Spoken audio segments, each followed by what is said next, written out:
Hörmətli dinləyicilər, çox çox böyüklərdən eşitmişik ki, Şabatıdan əmi ata əvəzidir. Amma elə əmilər də vardı ki, ata əvəzi yox, qardaş evladına düşman gözü ilə baxır.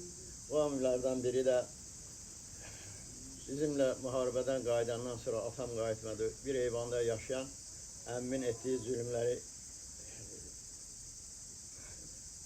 fikrimdə cəmləndirərək bu şeiri qələmə almışam. Zülümkar əmi.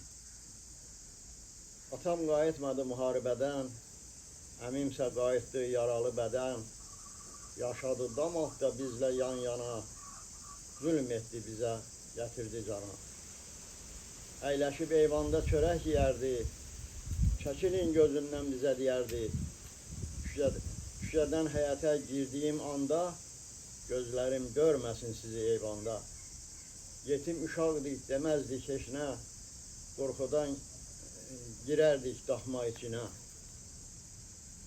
Gözlərdik bəlkə də o insafa gələ, çıxara daxmanın içindən çölə.